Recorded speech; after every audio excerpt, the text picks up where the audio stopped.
everyone, it's Shane Kanto, your Wasteland reviewer, and welcome to the Wasteland Retrospective here on the SPDM Crew Podcasting Network.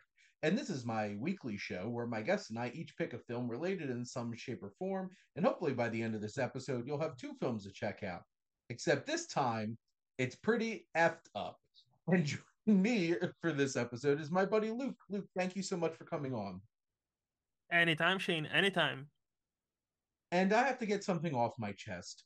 Hmm. So there's only two things that I hate in this world: people that are ignorant of other people's cultures and the Dutch. Hmm. And we're here to talk about two Dutch films. We got The Vanishing from 1988, aka Spoorloos, Ja, um, from spoorloos, ja. from George Sluizer, and we also have Turkish Delight, the romance you've always wanted to see from, romance director Paul Verhoeven. So, Or, as you know, originally, Turks fruit. Turkish delight is Turks fruit. Fruit, Yep, which also, you know, Benedetta is a romance. sure It's a is. it's a it's a sexy romance. And I just don't want to think about the splinters that would have been involved.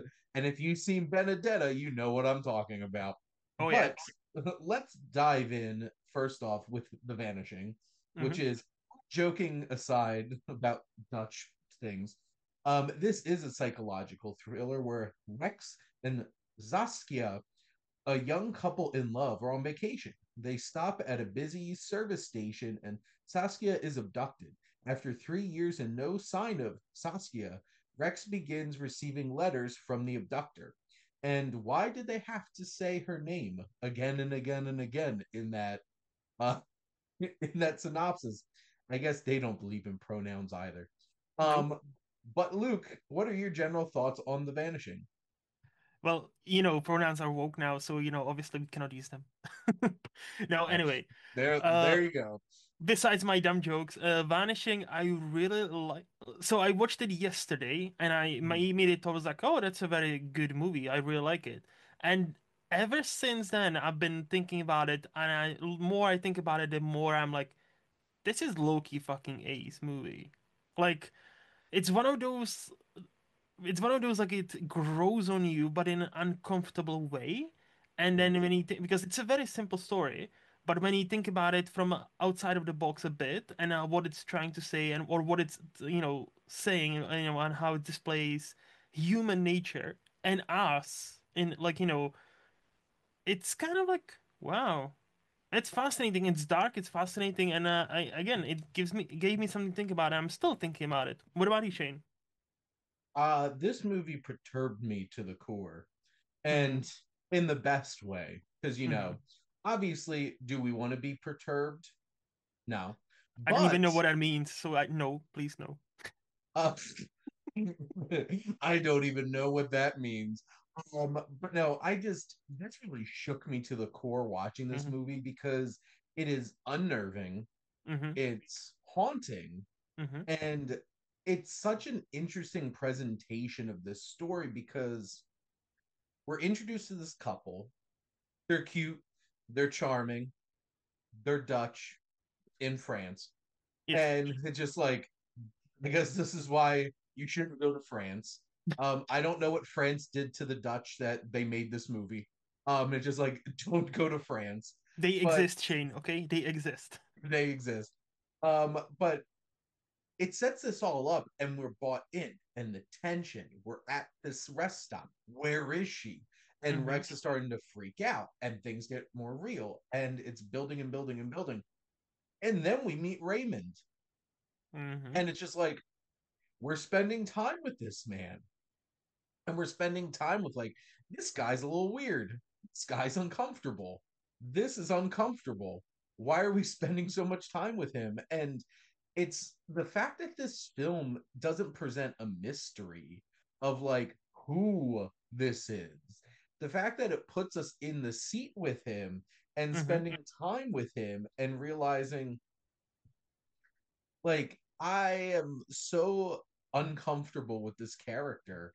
and the performance from Bernard Pierre Donadue. I think I got that right. Nice.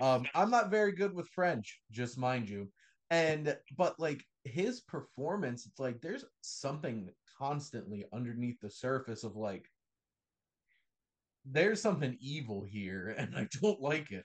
Hmm. And that's so fascinating that this film takes that route that like we're put in the seat, which this got remade, right? Yes. Is an With the English same film. director. Yes. And looking at the cast, um oh, I was thrown off by that. I was half expecting Kiefer Sutherland to be the crazy sociopath, but apparently it's Jeff Bridges. Oh Um, yeah. Interesting. See, now I want to watch it. But no, like it's such an interesting thing, and this film has so much like paranoid tension Hmm. because like these letters start coming, and it just rips open this trauma that never really completely sealed up in the first place. This film is like a really uncomfortable exploration of the unknown Hmm. and like why without proper truth and actual evidence it's so hard to move on from something because it's just this looming maybe what if, and this film plays with that in such a really uncomfortable way. That's the thing, like, so it's a detective story, but where it's kind of twisted. Like, instead Mm. of us figuring out who done it, we are introduced to the person who done it, quite early on. We don't know why did he do it, right? Mm. And like he at one point even says, "Oh, I am actual sociopath," and you can tell. And it just, and that, like, I think the sense of closure, I think this is what the movie portrays very well, and it's ultimately not to go into much spoilers, but that there is a choice presented to our protagonist who's searching for Saskia. Hey, you can do this, and within an hour you will know what's happened to her, or you don't have to, but you will never know. And it's almost like, see, this is where I was, like on a side tangent. This is where I was like thinking about a movie, and I'm like, it almost feels like, there's a commenting about many things like, death and religion and all that. Like, either you can live in your entire life thinking you know what happened, but not knowing for certain, or I can show you, and you'll be certain, but that doesn't mean you will like it. And the final minute or two, like it's like, damn. Yeah, sometimes there's a price for being certain, and sometimes we are our own worst enemies when it comes to, oh, I need to know, I need to know. Like there's the brilliant scene with the spiked coffee where he knows, like he's introduced to the, he said, like the Raymond guy says, oh, I just spiked the coffee, drink it, you will knock out, and in an hour you will know exactly what happened to Saskia, or don't, but you will never know. And it's just like, how would I react? Like, what what would I do in that situation? Like, would the curiosity get the better out of me, or would I just walk? Would I be able to walk away? And it's, to me, this is what, the more I sat with that, the more I'm like, I understand why this is, apparently Stanley Kubrick himself contacted the director and said this is one of the most terrifying movies I've ever seen. And And I don't blame him because like it's real. yeah, and that's the thing because this film is shot in a way that feels very visceral, very authentic. There's not a whole lot of like flashy filmmaking here. It feels like a docudrama Yep. in many ways, and that makes it even more uncomfortable because this does feel real. Hmm. And like this feels like what if you were watching a documentary where a serial killer agreed to be followed around, and that's basically what it feels like, and I'm like I don't like this. Hmm. Like And that's what's so effective about it because you're forced to be in this space with this human being, loose definition, on some level of who, like, the kinds of, we all have those things in our mind, like, what if I did this? Like, I Hmm. have this urge to do this with Yep. my life and try this out or something. And like the urge in this man's brain is like, but what if I could commit the ultimate evil? Hmm. Could I do it? Hmm. And it's just like, I don't like what's going on in your head, man. And that's where this film is at. And to your point, that choice, which in my head, I'm a pretty decisive person, Hmm. Hmm. like generally. And like my brain, when it's just like, well, if you take this spiked coffee, you'll find out. And I'm like, Yep. squint eyes slightly, nod head slowly, and be like, I kind of got it. I think I'm good, but thanks, sir. And just slowly back away. But I And feel like like, we are also burying the lead here because the yes, Raymond guy, right? What's yeah, the most chilling part about it? It's not just because it's real, but how they portray this genuine sociopath. He's a family man. He's a respected man.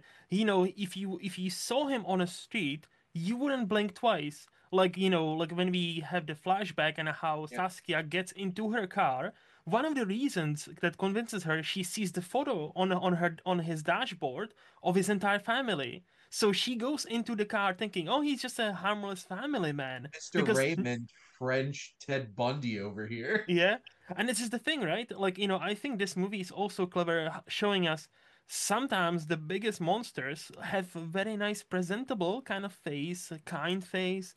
It doesn't matter how people look. What matters is how they actually behave. Because again, if you saw this guy on the street, he looks like a normal teacher, maybe a businessman, maybe polite, like well dressed. You wouldn't think that he will chloroform you and then do something, not to spoil anything, what actually happens. And I'm like, that's to me again, like this movie is sticks with you. And I See it. feel like if yeah.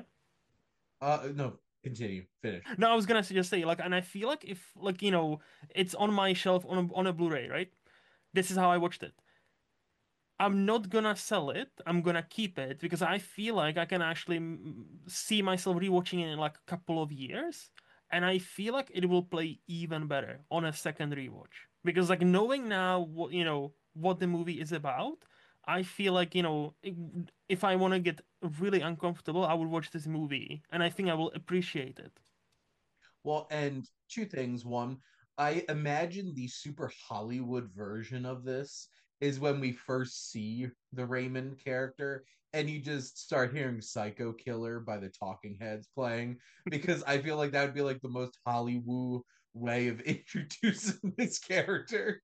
That's the, because he is so normal. And that is why we put our guard down, Mm-hmm. because they Yeah. see he seems so normal, and Yep. that's why Ted Bundy was successful, because he seemed like, look, he seems like a respectable guy. And he's cute, And Shane. He was cute. he was 1970s attractive, not quite like Zac Efron attractive, like they tried to sell that in the Netflix movie.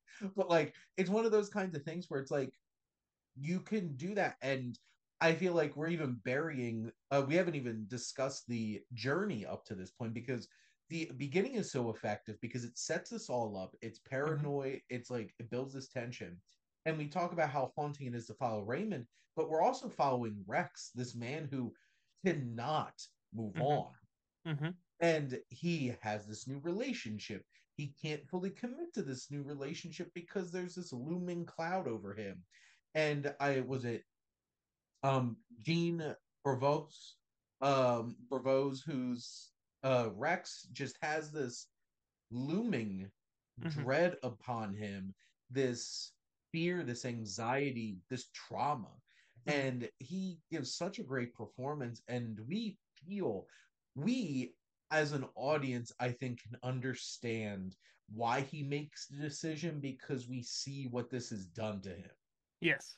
And like I can comfortably from the seat of my own home just be like, yeah, I'm good, pal.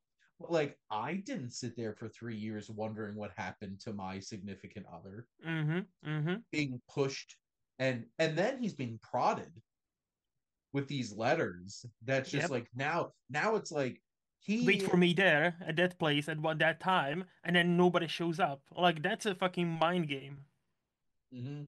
Mm-hmm. And this is picking a scab. That Yep. this is like the movie version of picking a scab. You're like you're trying to let this heal, but you Mm-hmm. just can't help it.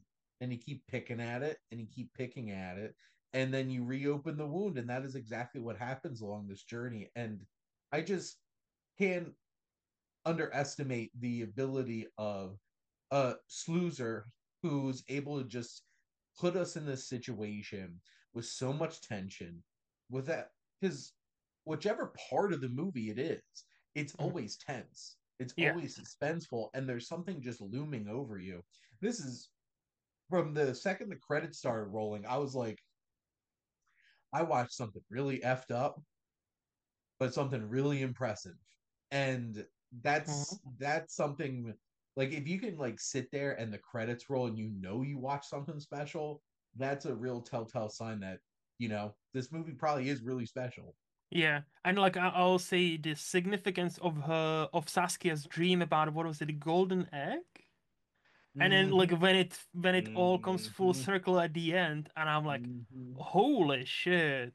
That's again I'm like the like, more I think about it, the more I'm like, this movie, I understand why it's placed on various like best of best ever movie lists. And I'm again like when the movie finished yesterday, I was like, yeah, I kind of get it. But ever since then, I've been thinking about it, and I'm getting it more and more because this is so. This is the thing, right? Like when he said it feels like a document, almost like a documentary, right? And at first, it's almost to its detriment. But the more you think about it, the more you're like, this is why it's grabbing me so much. This is why, like, at least for me, this is why I keep thinking about it. And this is the other thing. You don't need many movies nowadays, like Netflix is a prime example. You don't need A-listers. You don't need CGI. You don't need latest bobs. What you need is a great story. What you need is somebody who wants to tell a story, and then the rest is kind of just, complimentary. And mm, because here again, it feels like a documentary. Like the camera work is great, but it's not like anything impressive. The soundtrack is not anything. There's almost no soundtrack because it works because the story feels so fucking relatable and chilling. It stays with you. So I'm curious to check out the American remake, but I've seen it's not well rated. So I have a feeling it's gonna be very Americanized, for a lack of better word. because like I can see two versions of this movie, and I can see both versions of this movie working really, really well. Mm-hmm. And this movie works really, really well because it fully commits to Mm-hmm. this docudrama approach that just puts you in it and Mm-hmm. makes you feel all of the tension. I could also see like an Oz Perkins long legs version of this really deeply demented, haunting kind of experience as well, and like an art house horror film, and I could see that working as well. Mm-hmm. But this worked for how it was presented, and this made me want to go and read the novella Oh because yeah. I'm really interesting. And also to your point with the golden egg, I don't think I've ever been so upset to find out what an actual metaphor really means in a movie, just to be Yep. like, oh no, they don't want to understand. And I'm just like, oh no. Yep. And just like, oh, that it's Painful. haunting. The two eggs. And you're just Mm-hmm. like, mm-mm, nope. Yep. Mm-hmm. So yeah, this is a wild film, and Mm-hmm. I am so glad you picked this for us to watch. And Oh. also, I'm glad that I got to talk this out with you because Oh, thank you. this this is a really haunting experience. Mm-hmm. And I guess, Luke, do you have any other thoughts before we move on to something completely different? No, I think again everybody should watch it, and yeah, it's a great movie. Well, time for Turk's Fruit. Mm-hmm. We have Turkish Delight from 1973. An aimless young artist learns to face his responsibilities when a former lover develops a terminal illness. And that sounds like a reasonable enough Mm-hmm. romantic drama. But when you put it in the hands of Paul Verhoeven, this is something completely different. And starring Rucker Hauer, which that was really cool to see Rucker Hauer like young. But I guess Luke, what are your general thoughts on Turk's Fruit? You mean starting Rutger Hauer and his dick? Like, let's we forget. So, well, do you remember when Yes. so some behind the scenes of the Mm-hmm. Wasteland retrospective. So last month, when Mm-hmm. because this was actually a really hard process for us to make this work because I could not find another Dutch film to stream and pair with this, and I finally found on a nondescript website Turk's Fruit, and I'm like, I want to make sure this works, and this is the real movie, and I clicked 5 minutes in and just see dick penis just Yep. hanging there. And, Yep. and Luke's on the other line of the Zoom, and I'm like, well, he split through and found Rucker Howard's penis. So I I'm was like, like, that's European, all right? Yeah. tell me this movie's European without telling me this movie's European. But yes, starring Rucker Hauer and his penis. Luke, what So, are your general thoughts on the film?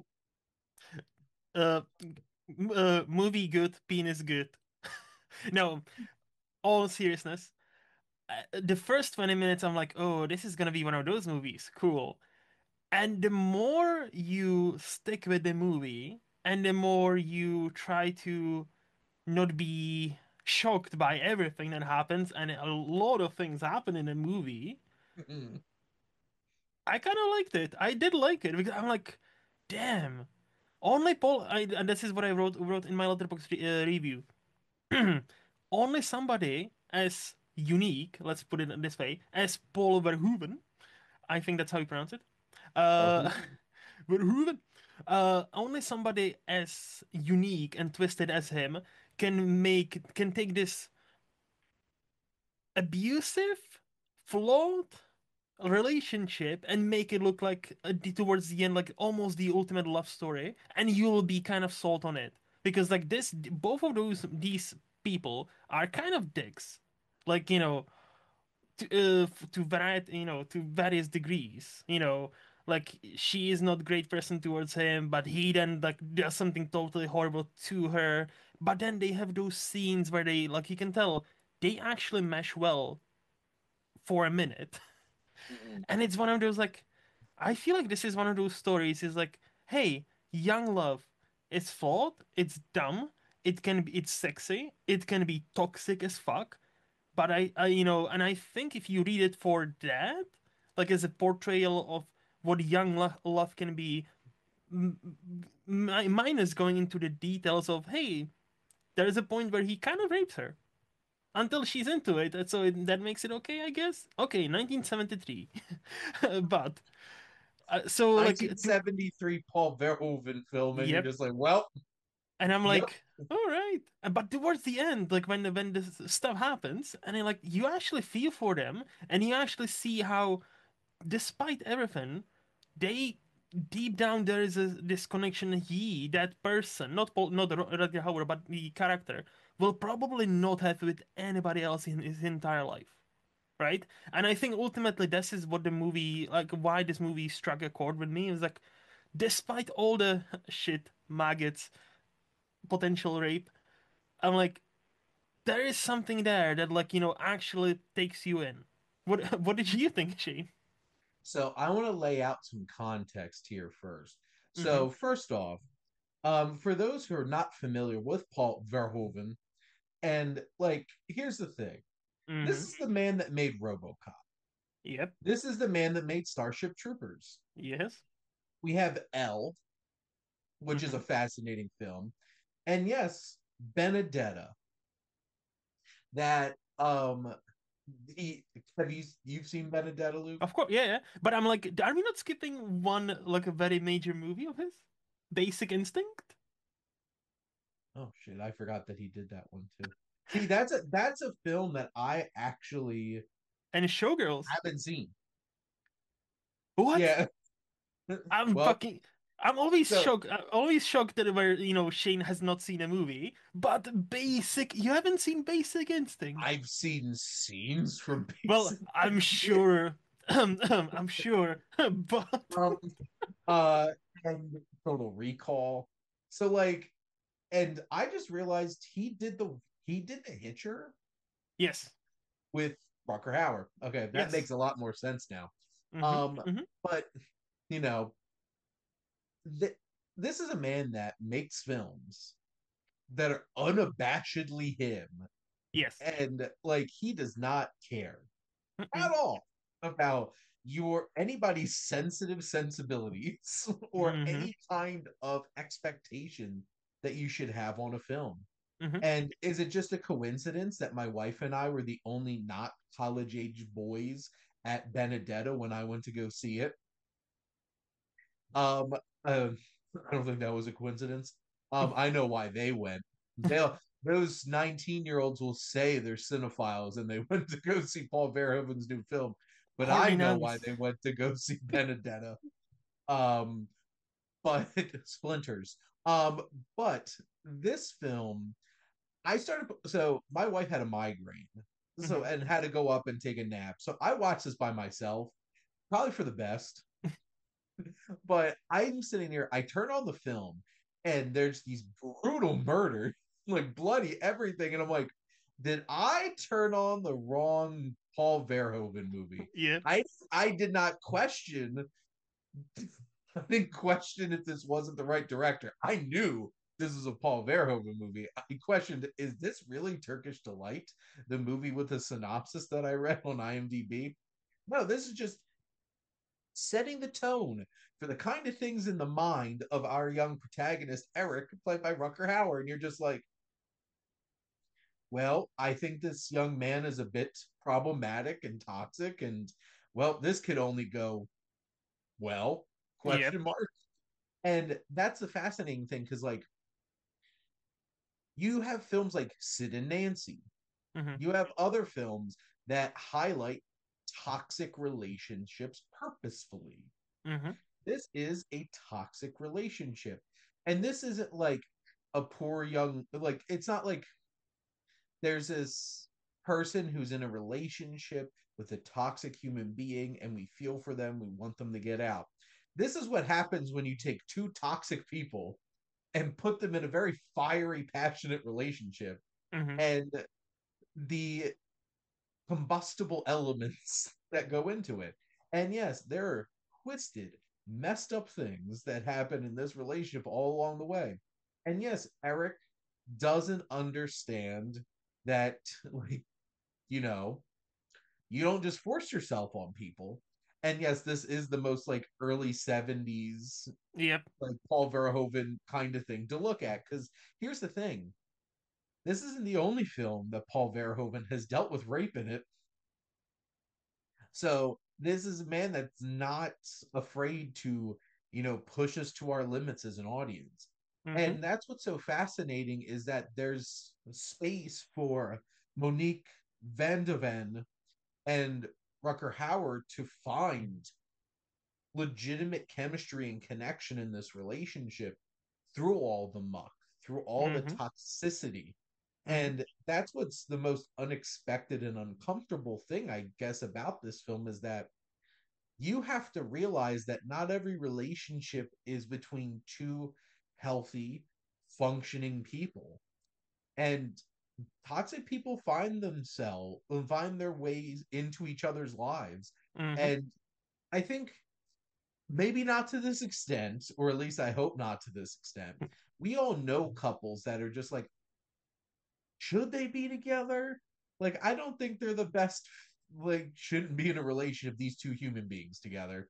And then, but like, they continue to be in a relationship together and find ways that they connect.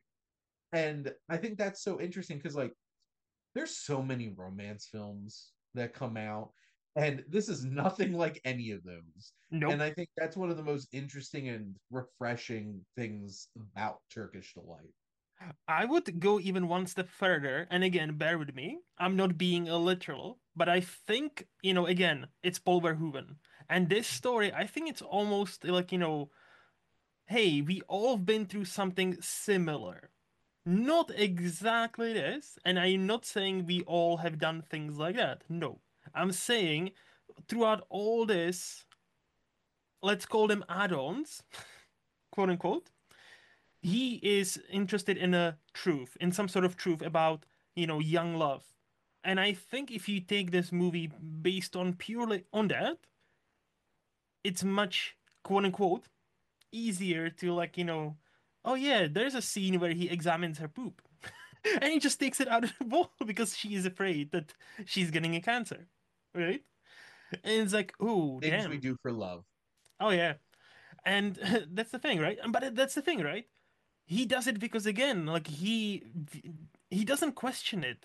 It's that's his partner, that's his wife at that moment, right? So of course he'll do it for her because she is worried. There's no hesitation on his part. But at It's the same like, time, honey, there seems to be some kind of bump in my ass. Can you please check it, yep, please? yep, And it's just like, if you're in a long-term relationship, you might have those moments that happen. And it's just like, mm-hmm, there's no shame anymore. yep. You're long past shame. Yep. And And so I think yeah that this movie is openly talking about this, but again, not the healthy kind. This is the young, both people are dumb and to a degree toxic kind. Where, but I honestly feel like the end is like it's almost implied that he will never get over her. He will probably like as we see in the first 20 minutes, he'll bang 20 chicks because he's a young Rutger Hauer and he is attractive. And also he doesn't take no for an answer, so that always helps. But even if that character finds somebody, settles down, I don't think there will be he will ever have as deep of a connection with somebody in his life. And I think there is, so this movie, and apparently it's also based on a book, is purely on is really about that. How hard is it for you to have such a deep connection with somebody, understanding it's not healthy for either of you, and then for because of tragedy, it will never can continue, even if you both, let's say, do better. And I think again, and for that, it's an interesting movie. And I say it's definitely worth a watch. Also Best Picture nominee or Best International Feature nominee from that year. And and to this day, the most successful Dutch movie that has like 3.3 million tickets sold in the Netherlands. So obviously, this struck a chord with a certain generation of people. that when I so you watch a movie Hmm. and you're like, this isn't for everyone. And then you find out that this was the highest grossing film in the Netherlands of all Yep. time, and you're just like, Yeah, Dutch Europeans, man. people. Just like, I'm like, is this why Nigel Powers said that? In Goldmember? I Um, genuinely think there's something about it, right? I genuinely think there's something about like, we as fellow European, I speak for all of them when I say I think for us, like we grew up watching our movies, even Czech movies, Czechoslovakian movies. There's a lot of like flawed elements because we are, as we mature, we are told, yeah, but you separate the bad and look for the good. So yeah, there's nudity, but okay, but boobs, who cares? Oh yeah, he forced himself on this woman, but okay, but pay attention to what this actually means. Let alone, oh, this is rape and it's bad, and that hurts my feelings. No, no, no. Yeah, it's bad, but also think about it, what's happening. And I feel like that's the when people say, oh, this is just very European, there is a kind of thing where we can kind of switch off for certain things and actually be like, oh, is it just there for shock value, right? Like rape? Is it is it just for shock value, or is there to actually to make some sort of point? And I think whatever happens in this movie specifically, I don't, the more I think about it, I'm like, I don't think anything is there purely for shock value, and I think that's why ultimately it works. Well, and that's the thing, because like you think of Paul Verhoeven, and there's Hmm. many shocking things that happen in his movies, 100%. but this film, because I can understand where people are like, oh, how could they put this in this movie? I'm like, have Yep. you ever had like I would ask a lot of young women and ask them, have you ever had a situation where a guy didn't understand consent? Hmm. Hmm. And did you potentially continue to see said person? And, Or ask your mom or older generation, where like, hey, has your no ever turned into yes halfway through because you start to enjoy it? You'll be surprised to learn how many. Oh yeah, that happened many times. Because again, back then it was like, oh well, he was right. I was in the mood. I just didn't know. well, and also like there's a lot of like just thinking about like American culture, everybody was perfect in the 50s Oh yeah, yeah, until you 100%. talk about the actual things that happened in the 50s in those quaint little households. Mm-hmm. And my point is, this film isn't afraid to point out like these things happen. Yep. And they're often happen of honestly horny young men not understanding consent Mm-hmm. and pushing boundaries. And that's what happens in this because this film is not supposed to be painting a picture of the perfect relationship. It's Mm-hmm. not condoning some of the things that happen in this. It's Mm-hmm. pointing out that these things happen. Yep. Yep. And it's it might feel extreme at times. Like I have never picked up uh my wife's feces before and check them like that. I don't think Jess would really want me to do that. But like it's you have something like this where it is a movie, but it's hitting on things we see in relationships Mm-hmm.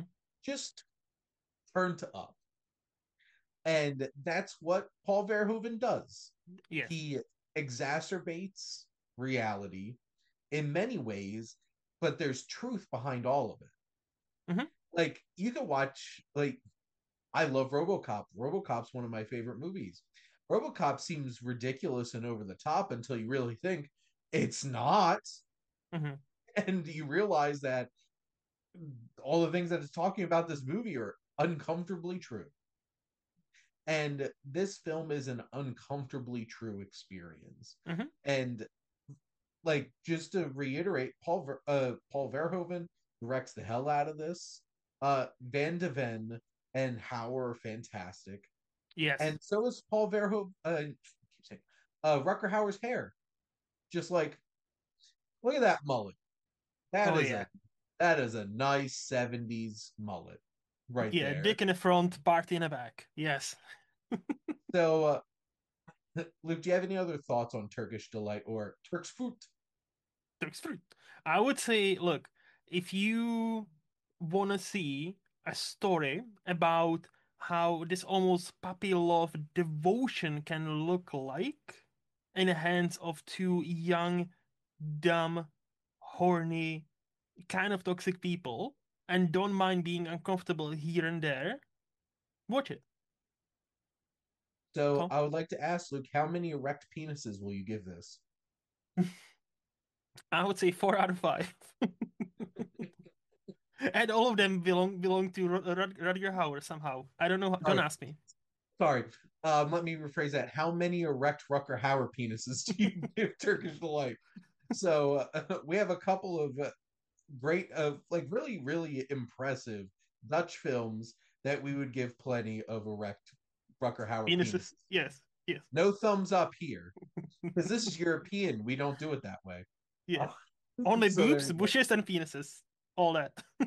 So I hope you enjoyed this discussion and how unhinged this got. But when in when in the Netherlands, I guess. But Luke, thank you so much as always for coming on and talking movies with me. Always a blast, Shane. And just to give you all a little sneak peek. So next week, Jeff will be joining me for a double dose of AGI Alejandro Gonzalez Inarritu with Birdman and the Revenant. And next month, Luke and I are going to be going back to the 70s and the 80s with some Olivia Newton-John. And we're going to talk Xanadu and Grease. Yeah, nothing And they, problematic about Greece at all. I was about to say, and it's not like Greece doesn't have some of its own problematic perspectives in terms of courting and sexual relations. Mhm. You just might not remember that part of Greece, Yep. but we'll talk all about it. But thank you all for listening. Make sure to like, comment, and share on this episode. Tell us some of your favorite Dutch films, and are they all directed by Paul Verhoeven? And make sure to follow or subscribe wherever you listen to your podcast. The SPDM Crew Podcasting Network is ever expanding, and a lot of great shows, including Luke's discussion with so many interesting people every other week on Flicks and Chill. And we have so many shows, I'm having trouble keeping up with them, but plenty of interesting ones for sure. And if you're interested in joining the crew, reach out to us on our website.